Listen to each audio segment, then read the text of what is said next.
नमस्कार दोस्तों, मैं अंकिता आप सभी का अपने चैनल पे स्वागत करती हूँ।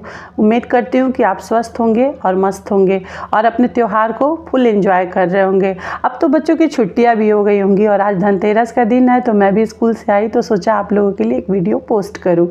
तो मुझे ये बताना था कि गणेश और लक्ष्मी की मूर्ति खरीदते समय हमें किन बातों का ध्यान रखना चाहिए। तो सबसे पहले हम बात करेंगे कि गणेश भगवान की मूर्ति खरीदते समय हमें किन बातों का ध्यान रखना चाहिए।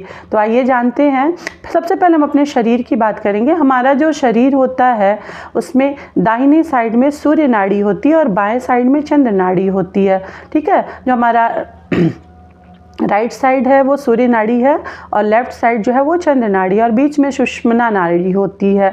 तो जो सूर्य नाड़ी होती है वो उग्रता का प्रतीक होती है और चंद्र नाड़ी जो है वो हमें शीतलता प्रदान करती है।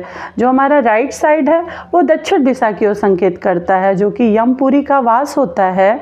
और जो हमारा बायां साइड है वो उत्तर दिशा का संकेत करता है। और आपको पता है कि हिमालय पर्वत हमारे भारत के उत्तर में है और उसी पर कैलाश पर्वत भी है और वहीं पे भोले बाबा का निवास है। तो साथ में गणेश जी भी रहते हैं।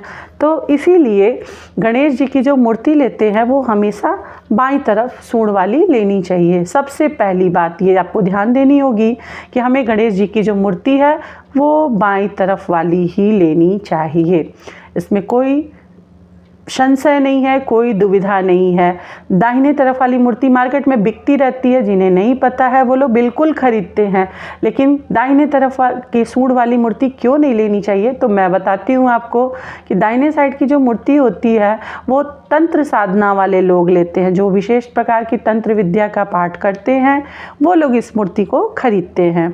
तो बाएं साइड वाली मूर्ति लीजिए और मूर्ति का जो मुंह है ना वो लड्डू के प्लेट में, जो गणेश जी लड्डू लिए रहते हैं उस प्लेट में जाता हुआ रहे, वो मूर्ति बहुत अच्छी होती है। बहुत ज़्यादा सूंड में कर्व नहीं होने चाहिए और कृष्ण कह रहे हैं, गणेश जी जो हैं वो प्रसन्न मुद्रा में होने चाहिए।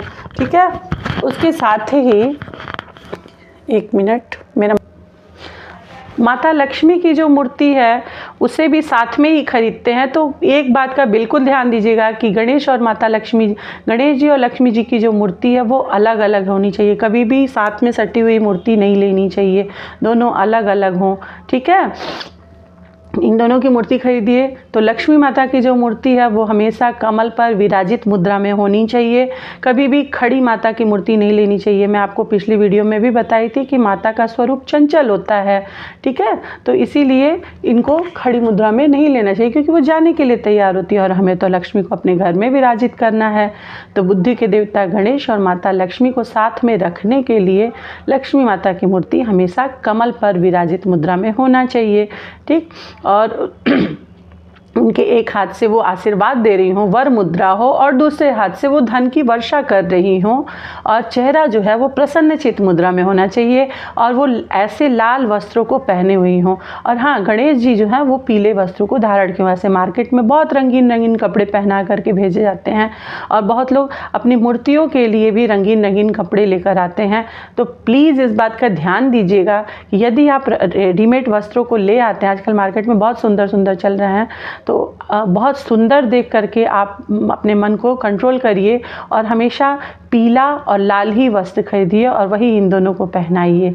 ठीक है, तो ये बातें आपको ध्यान देनी होंगी मूर्ति लेते समय। चाहे आप मूर्ति लीजिए चाहे आप पोस्टर लीजिए, इन बातों का ध्यान रखिएगा।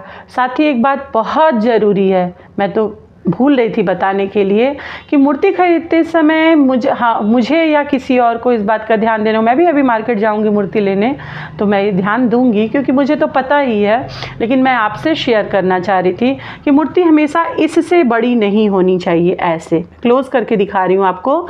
ये जो हाथ का अंगूठा है, आप अपना अंगूठा ऐसे करके देखिए सबके हाथ की साइज़ अलग अलग होती है। उससे बड़ी मूर्ति आपको कदापि नहीं लेनी है, भूल कर भी मत लीजिएगा, क्योंकि गृहस्थ आश्रम में इससे बड़ी मूर्ति की पूजा का विधान नहीं होता है। छोटी मूर्ति लीजिए, छोटी से छोटी मूर्ति ले सकते हैं, लेकिन इससे बड़ी मूर्ति नहीं लीजिएगा।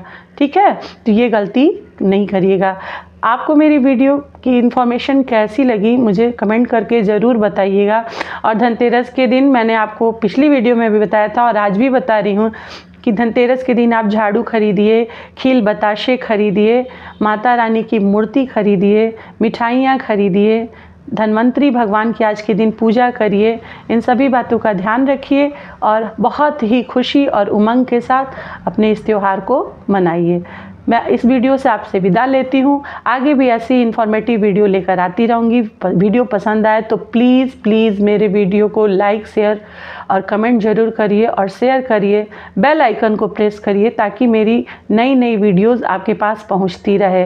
ठीक है, मेरा एफ़र्ट आपको कैसा लगा, ये जो मैंने इन्फॉर्मेशन दी है ये बिल्कुल तथ्यपरक है, कोई फेक इन्फॉर्मेशन नहीं है। तो प्लीज़ इन वीडियोस को फॉलो किया करिए। ठीक है, आप सभी को धनतेरस पर्व की ढेर सारी शुभकामनाएं। जय माँ लक्ष्मी।